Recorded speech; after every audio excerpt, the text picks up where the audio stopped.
these questions here. Hi, George. Good afternoon. As always, aging backwards. Aging Dang it. backwards. I got a new haircut. What do we think? It looks very nice. Thank you. You need a lot of reinforcements. I'm asking everyone. I'm like, I don't know. Oh, it's good to see you.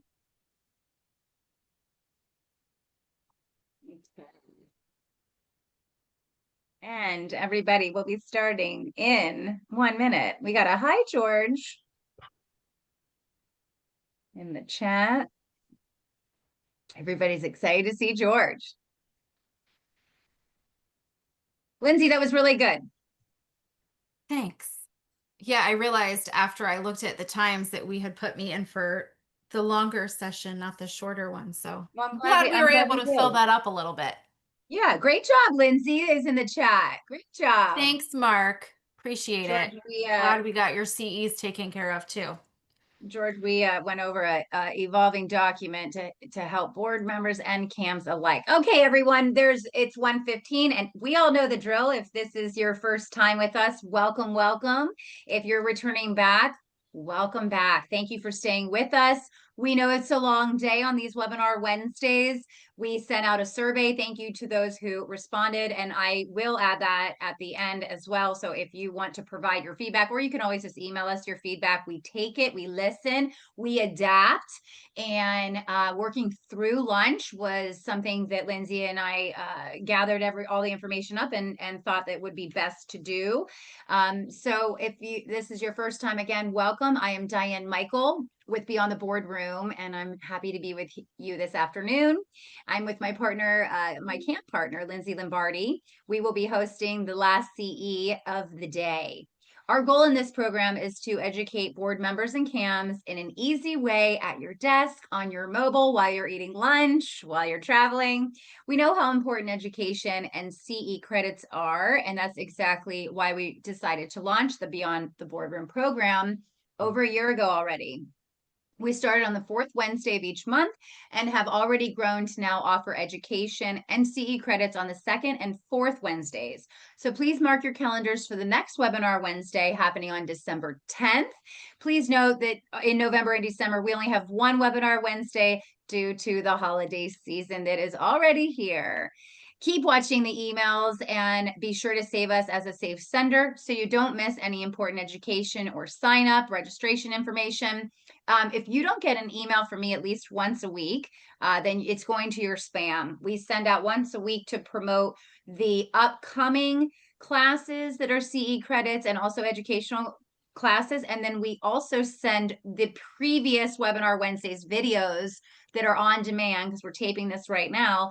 And then that way you can share it with your fellow CAMs and you can share it with your board members who weren't able to attend, or maybe you want to go backwards and review one of George's last presentations because he's got some great content out there.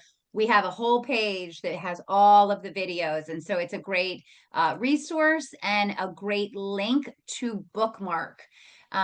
Please, again, let your fellow board members and CAMs know about this program. We appreciate it. If you've been here before, you know what I'm going to ask. I want to see, and I want to show, we want to show George, most importantly, where everyone is coming in from. If you could say if you're a CAM or a board, some are CAM and board members, which is fun, and what city or county you are coming in from. We would appreciate that. Go ahead and put that in. Today, this last CE is a CE for OPP. It's the Green Standard presented by Terra-Scape Enterprises, course number 9633511. And George is a very amazing human. He's a seasoned landscape professional with over 20 years of experience in the green industry. But actually, he really started in the industry like right when he began to walk. His father had started in the industry, and so he grew up in it. And I just think it's such an amazing thing when someone gets to continue the legacy and to also enjoy what they're doing while continuing the legacy of the industry that he was brought up in. He brings a unique blend of technical experience and business acumen to every project, backed by a bachelor's degree in business and a comprehensive portfolio of state and industry certifications. It's a long list, and I do want you to know, because I bet your landscaper doesn't have them. Throughout his career, George has specialized in sustainable landscape solutions, which a lot of people don't do either, irrigation efficiency, which we all know is so important, pest management, and outdoor lighting systems. He is widely recognized for his commitment to environmental stewardship, client satisfaction, and industry best practices. The credentials are as follows: Florida Certified Horticultural Professional, Florida Green Industry Best Management Practices, Commercial Landscape Maintenance Pesticide License, Florida Certified Pest Control Operator, Florida Water Star Accredited Landscape Professional, Florida Water Star Accredited Irrigation Professional, NDS Professional Drainage Contractor, CAST Certified Landscape Lighting Installer, AMP Certified Landscape Lighting Installer, George, and now DVPR Provider of Education. George continues to be a driving force in advancing professional standards across Florida's landscape industry, offering practical and sustainable solutions to residential communities, commercial properties, and environmental restoration products. And George is a fellow veteran, and happy Veterans Day to you, one day late, sir. Thank you to you as well. Welcome. Thank you. Good morning or good afternoon, everyone. My name is George Kennedy. As Diane mentioned, this presentation is called the Green Standard: What to Look For in Your Next Landscaping Contract. At the end of this presentation, we will do a wrap up and then question and answer, and then we will complete a 10-question quiz together. Landscaping isn't just grass and plants. It's often the single largest expense in your budget, and the right contract can protect your investment for years to come. Today, we're going to break down exactly what to look for and how to negotiate a contract that works for you. Why does this matter? For most HOAs and condo associations, landscape maintenance is the biggest recurring cost, sometimes even bigger than insurance. Poorly written contracts lead to inconsistent service, unclear deliverables, budget overruns, and unhappy residents. When a contract is vague, you're leaving the door open for interpretation, and that usually benefits the vendor, not the community. Here are some common pitfalls that we see. A vague scope of work. Phrases like "as needed" are red flags. There's no service schedule. So without a calendar, frequency becomes optional. Poor seasonal planning, not accounting for the change in Florida's wet and dry seasons. No measurable KPIs, so there's nothing to track performance. No penalties or accountability. There's no consequences for poor service. If your current contract has even 2 of these, you could be at risk.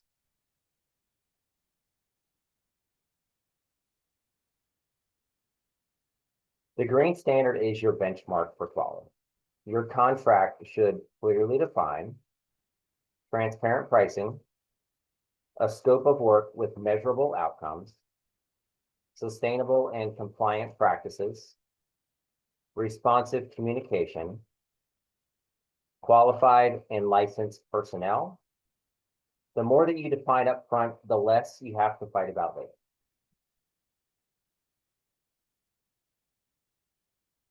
So here are the key elements of a good contract.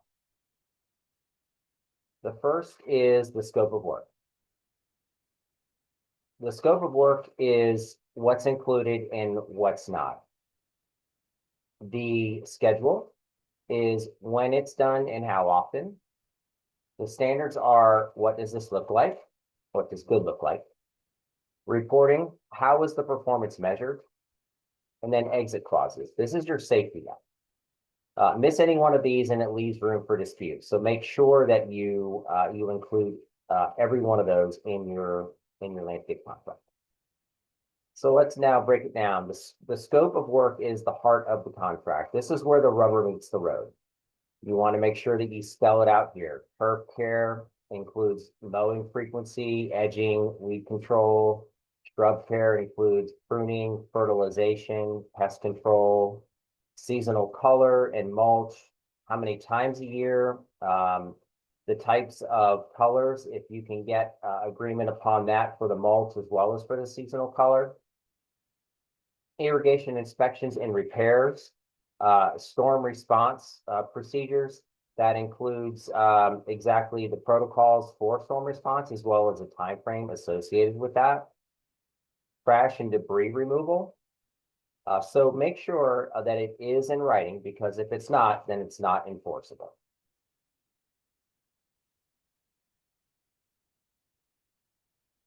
Frequency and schedule. A good contract includes a service calendar, and that means weekly or monthly benchmarks. It includes seasonal adjustments for wet and dry cycles, defined flower and mulch changeouts, and built-in flexibility for weather, but requiring advance notice before any changes. All right, so now we'll move to standards and KPIs. Without measurable standards, you can't hold anyone accountable. So here's some examples of some good standards for a service contract. Response time for work orders. So that would be from the time that you call until the time somebody's on site taking care, at least looking at the work order, even if it's not completely repaired. How many hours in your mind should that be? Or talk to the landscape committee or talk to the board. We suggest 48 hours for non-emergency work orders, and less than 6 hours for emergency work orders. So an emergency work order would be a broken supply line irrigation that's constantly running. Those need to be addressed quickly because you're wasting water. A resolution time for issues. So that would be from the time that you call until the time the problem is actually solved.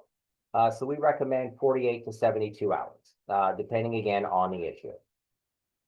Inspection scores or checklists. Those should all be rated at 95% or higher. Turf and plant quality ratings. So looking for health, evidence of pests or diseases, proper trimming, proper mowing, etc. And then finally, before and after photos for major work. So if you've had annuals installed, this season, make sure that the service provider is providing you with some photos of those. Remember that not all of your residents are going to be year round. So it provides you with an opportunity to communicate with the members of the association, even if they are not in town at the time. All right, and then sustainability and compliance. Florida law and good environmental practice go hand in hand. So you want to look for a landscape provider that has a Florida Green Industry BMP certification, that's best management practices. Somebody who understands native and drought tolerant and Florida friendly plants. Where possible, if we can use reclaimed irrigation, certainly we can all be using now smart timers for our irrigation systems. Making sure that your pesticide applicator is properly licensed. Are they also following integrated pest management? Integrated pest management is a core strategy that focuses on preventing pest problems rather than reacting to them and applying chemicals only when absolutely necessary.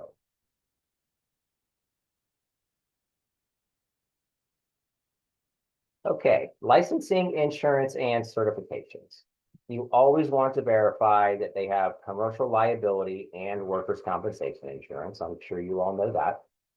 You want to double check to make sure that they have their FDAX pesticide license. That's the Florida Department of Agriculture and Consumer Services.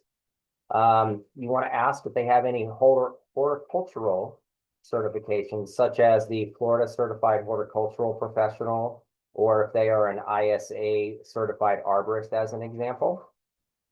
Do they have any irrigation certifications? Are they BMP compliant? Remember that no license equals no contract.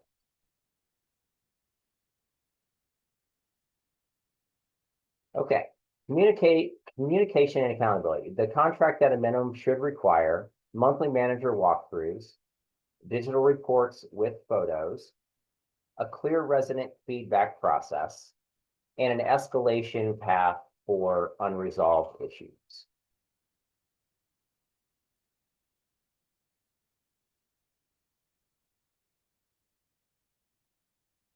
Tie your payment terms to performance benchmarks.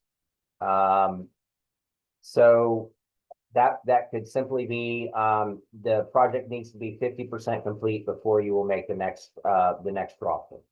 Perfect example. Also, in the maintenance world, understand what the credit clauses are for missed work. Sometimes that might be where if they miss a day because of rain, they'll come back and make it up in the off season and provide you with those hours for a project of your choosing. Or they could provide you with a financial credit on your next invoice. Inflation caps for multi-year deals, and no hidden upcharges.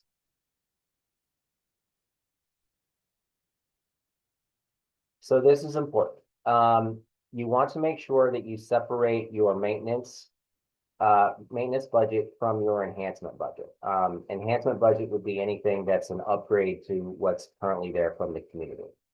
Make sure that you're pulling maintenance funds only with board approval for enhancement type projects.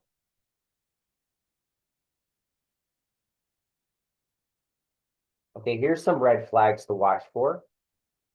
If somebody hands you a one-page proposal, especially if it's boilerplate and they've just filled in a few blanks, walk away from that, please. Items where there's no pricing, line items where there's no pricing. So if they tell you that grounds maintenance will be provided for 42 weeks out of the year and there's no price there, I would start asking questions to find out exactly what that means. Are they constantly dodging your meetings or refuse to meet with you? They don't have applicators licensed for pest control. And then they have frequent staff turnover, which is a little bit harder to track unless you're on the property a lot. And if you are, you'll notice a new crew every week. And the negative of that for the association is that the consistency is lacking when there's consistent turnover within an organization.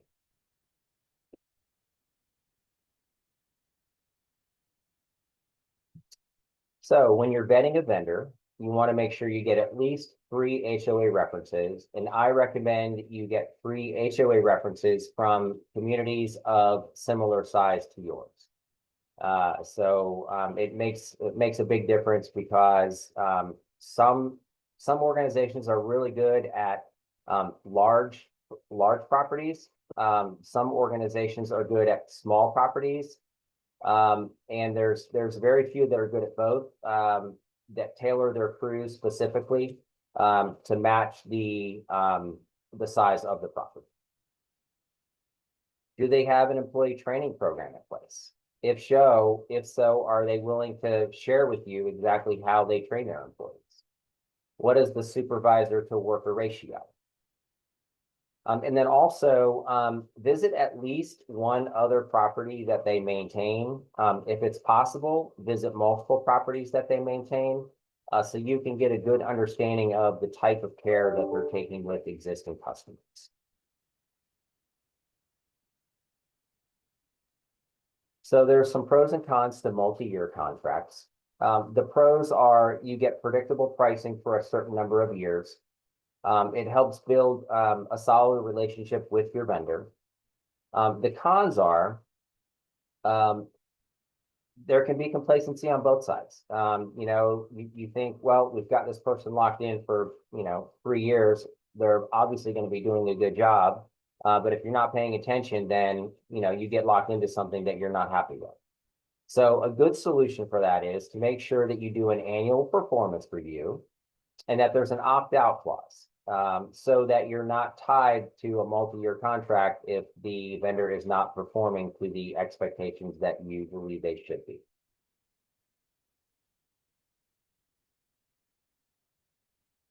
And then quality control.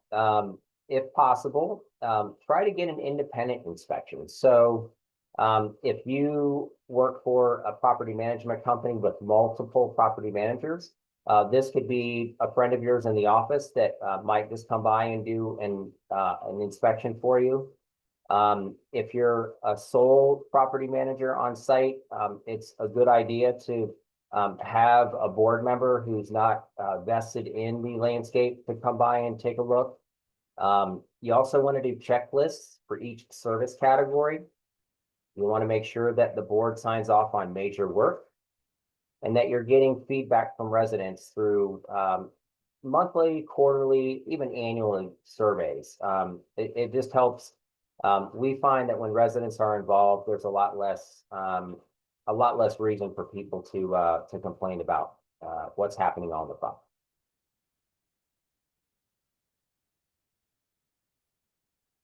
Okay. Technology matters. Today's best vendors are using GPS crew tracking. They're using mobile reporting. They're using online portals. They're using smart irrigation systems. All of these things over the last 5 to 7 years have really made our lives a lot easier in the industry, which should benefit the end user, which is you. If you're not benefiting from the technology that's available to us, you should be asking yourself some questions about that.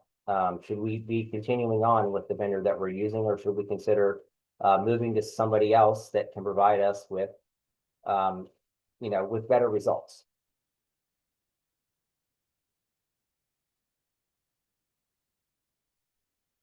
Okay, so when you're doing a contract comparison, this is where it becomes a little challenging, because even if you do an RFP and you get responses from, let's say 3 different vendors, you always want to make sure that you're comparing apples to apples. So how many acres are they reporting that they're going to be mowing each time that they're on site? How many mowings per year?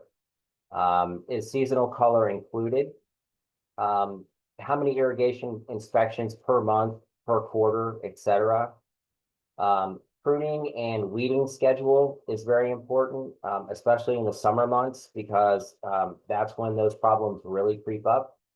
And then how many staff per visit are going to be on site? All of those things can tell you whether or not you're comparing apples to apples, and whether or not the contract that you're looking at is going to be sufficient enough to maintain your property with success. We typically find when you net this out, it's usually not the cheapest vendor. So you always want to make sure that you take that into account. So for the next few slides, I'm just going to provide you with some samples of the different types of reports that are available. So this is an example of a property survey. We use a third-party vendor to pull these for us. This is an example of a small townhome community.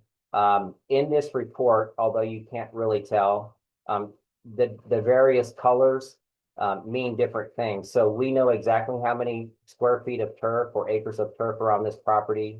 We know how many trees are on the property. We know how many palms are on the property. We know how many linear feet of edging. We know how many linear feet of trimming. We know how many square feet of pavement needs to be blown off. We know how many square feet of shrubs need to be trimmed, and we know how many square feet of mulch beds there are. So with all of that information, we're able to provide you with a really accurate estimate for your property. This is an example of an internal map that we use. Our company separates out our details work, which is the shrub trimming and the weeds, from our maintenance work, which is the edging, mowing, weed eating, and blowing. So we have a separate team that does just details work. This is a zone map that shows where they will be given based on the color at any particular time that they're on site. So if the property manager or a resident has any questions as to when their property is going to be serviced by the detail team, this map, along with the calendar that we provide you, can tell you exactly where they're going to be and when. This is a schedule of the different types of services. So across the top, you see the months there. So you can see if you go down the left-hand side, you can see all the different services that are provided for this particular property. And then if you look across, you can tell exactly how many services are going to be completed in the month of January, the month of May, the month of November, etc. So again, with this information in hand, you're able to compare apples to apples with each one of the vendors that you're receiving estimates from. This is an example. This is the cover page of a site audit report. This is a report that we generate internally for ourselves every month. So we basically were giving ourselves a scorecard every month on how we did. This can be shared with the property manager or with the board upon request. And sometimes we do. Sometimes people do want to see it. So there are existing customers that like to see this report. And then this is an irrigation inspection report. This again is an internal document that we use. It helps us keep track of what was done on the property when we were there. Again, this can be shared with you. It most certainly will not be this clean if we provide a copy to you, because it's the same report that our crews use when they're in the field to keep track of everything. So there's usually mud and smudges on it and things like that. And then this is an example of our customer portal. So the software that we use provides a customer portal to anybody that is interested in having one. Basically, you would sign in to the customer portal. If you're a property manager, you can have multiple portals under your login information. This is a place where you can view the contract that's in place. You can view existing work orders that are pending. You can create a new work order if there's an issue that you want us to address. All of that can happen right within the customer portal. Okay, so final takeaways. Don't settle for vague contracts. Require measurable performance. Align your contract with your property goals. Review your contract annually, and hold your vendors accountable to the green standard. At this point, I will open it up for questions. So if you would have been with us right before you began, and for those that were with us, there's a lot of your final takeaways that we had in Lindsay's presentation. And, it's like great minds think alike. And so we love it. We already have people asking where they can get the information. Everyone, I'm going to put into the chat before we go into Q&A and open discussion. Some of you are not in the service areas that George covers. He's in Volusia and Flagler areas, but he also can be available for a consultation for your association. So please contact him directly. And if you want the actual slides or that last report, contact George directly. Is that right, George? Yeah, absolutely. Okay, great. And then for anyone that missed it, these are always videotaped and sent out in the weekly newsletters. And then they are also, I'm going to put the past courses and the link in the chat now as well, so that you can see George's past classes. And within a couple days, we'll have his new class on there. You can also follow him on Facebook, and we get his classes out on everyone, and on his YouTube channel, we have all his classes there as well. How can I get a list of great landscaping vendors if I'm not familiar with your area? I would say call George. Maybe George knows some people in that area. Yes? Yes, I do. Yeah, I'm sorry. I Yes, was yes. thinking my mind, thinking everybody could Yes. hear me. Sorry, my eyes today are a little worn out. Okay, let's get into the questions, and let's see if everybody's been paying attention. Oh, and everyone, your code, because it's like an Easter egg over here. Your code for continuing education is green. Green is the code word. Green is the code word. Okay, let's go into the Q&A. Okay. Question number 1. What typically is the largest recurring expense in a property's budget? Okay, everybody knows how to play the game. We've got some people now. Everyone's popping in. Thank you, thank you, thank you. Most of them are saying B, George, but a few said D. Well, frankly, D may be correct for some people. Depending on the year, we sometimes find that we're the second largest expense, especially if you're an oceanfront property and a condominium. So, but normally it's B is the largest line item is landscaping. But if you put Okay. C, we won't correct it. We won't mark it as wrong. Yeah, we'll allow it. We'll allow it. What should a well-written scope of work include? Okay, they're coming in, they're coming in, they're coming in, and it's unanimous. It's C. Okay, good. And that is the correct answer. Why is it important to separate enhancements from maintenance?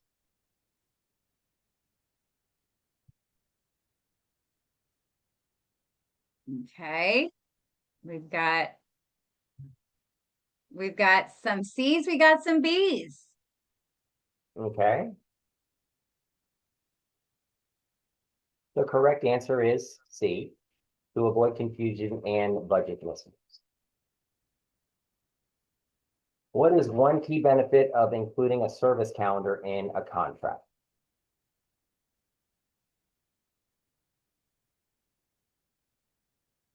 Okay.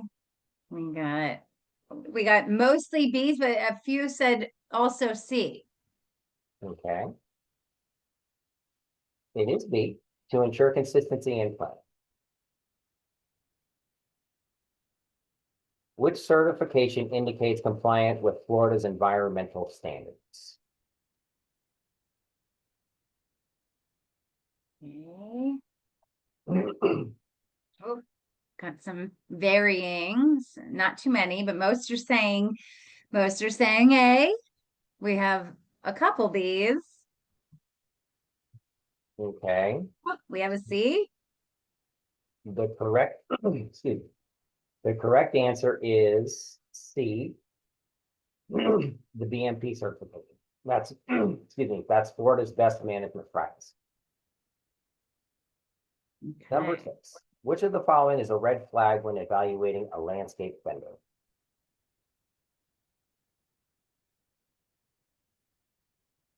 We all know to be on the lookout for those red flags. Okay, we got a unanimous A. Good idea. It is number 8, a one-page proposal. What should payment terms ideally be tied to?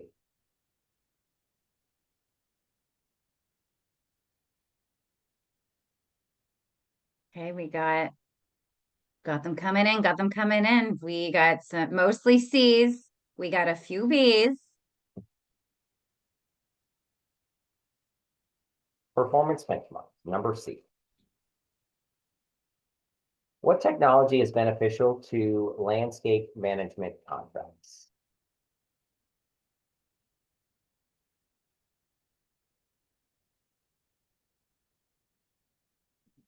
Got a lot of B's coming in. Got all B's coming in. Maybe an A on there. Okay, it is B, GPS tracking and mobile reporting. Number 9, what is a key reason to request staff to supervisor ratio?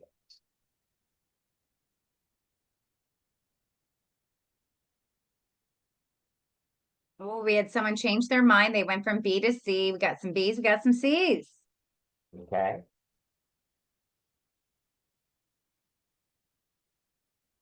The best answer is C. Let's just say that, to understand oversight and quality control. Okay. Why include independent inspections in contracts? Mhm. Mhm, mhm, mhm, mhm, mhm. Unanimous. Everyone is saying C. To enforce accountability and service quality. Good job, everybody. Thank you Good for job, everybody. participating. Okay, so everybody on this, disregard this Lindsay's position here, this right there, just look at George's information there. And then again, I'm gonna put it into the chat just because I know that you won't have to scroll up. Do we have any questions for the professional while he's here? I feel like it's Sorry. after lunch, George. And I Mhm. feel like everyone's going, okay, I still got a couple hours to get back to work. Right? Yeah. Yeah. The cam world, like the world for all of us. Right. George, if you don't have anything else to add, we will go over the continuing education credit part. And we don't need you, but you're more than welcome to stay with us. Thank you. Okay. My pleasure. And real quick, George, and maybe sorry if I missed this, but I know like a lot of people are noticing right now, obviously we're in the cooler weather. Um, so lawn grass is not having to be cut as often. There's different.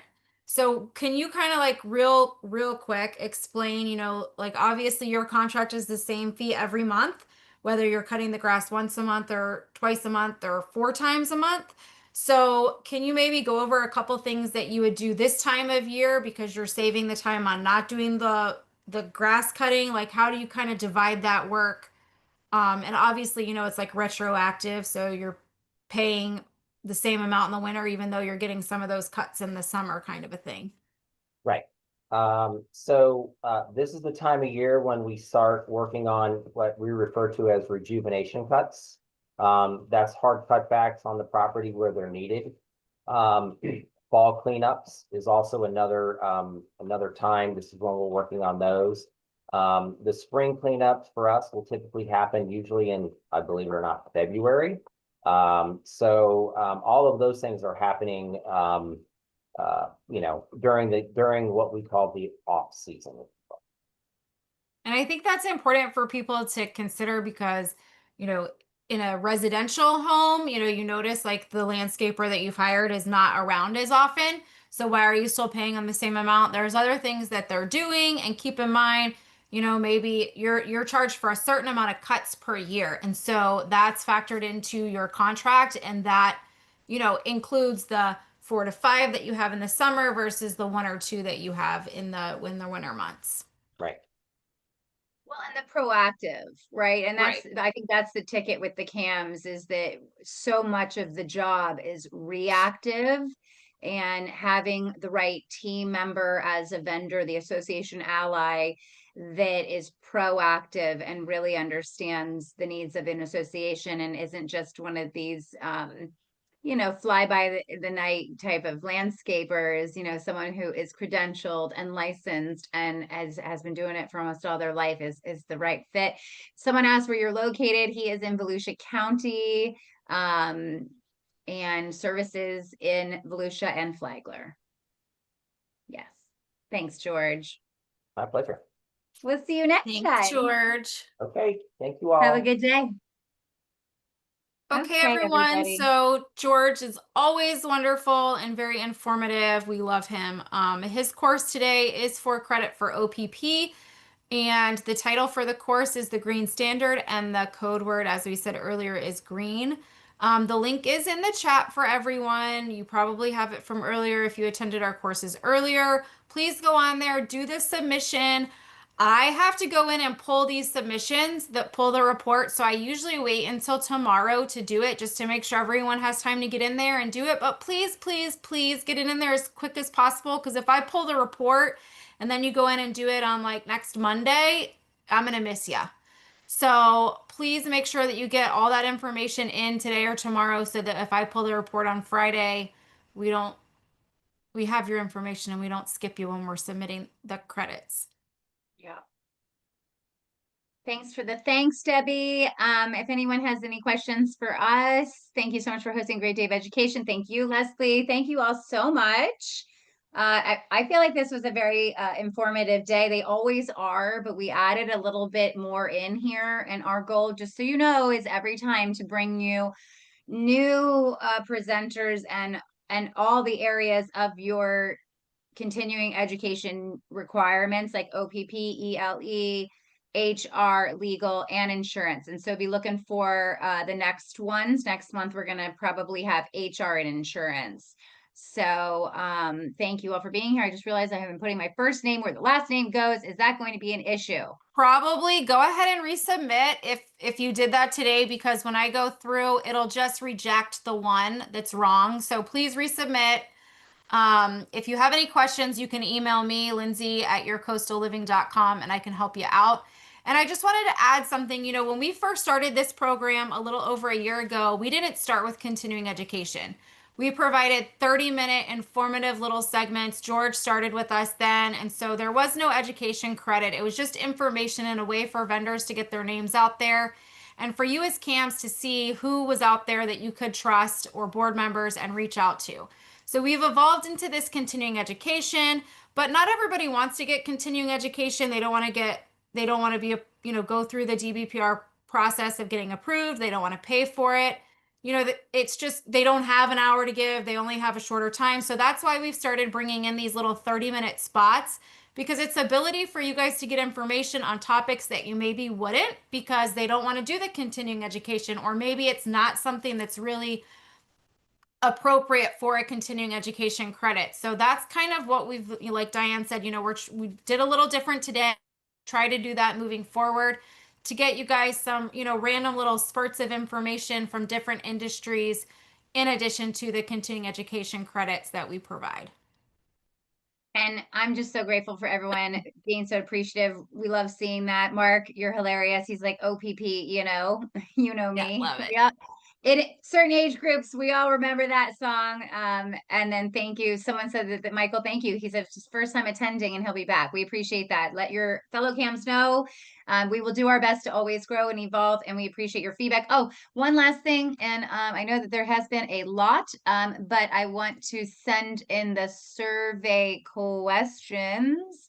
If you haven't filled out the survey and you want to provide feedback on time of day, there's all kinds of questions in this survey. We will review it and take all of your thoughts into consideration. And if you know any vendors who should be association allies, send them our way. We make this very affordable for them to become instructors. We make sure that we're working with the right people. We don't just take everybody. And then we work with them to get the message out on the services that they provide. So if you can't see the link, maybe just look up, scroll up on the chat. I'll put it in one more time so maybe you can see underneath. Webinar Wednesday survey. Okay, everyone. Here's the link for the continuing education credit. And then that's for the continuing. And again, guys, for what Lindsay just put into the chat, if I were you and you're going to attend these regularly, I would bookmark that, because that's going to be the same page every time to submit. Thanks, everyone. And we got it done before 2 p.m. So thanks so much. Yes, and have a very happy Thanksgiving. Obviously, we will not see you all before that. Hopefully, you get to spend time with family and friends and eat lots of food. Thanks, everyone. Thanks so much.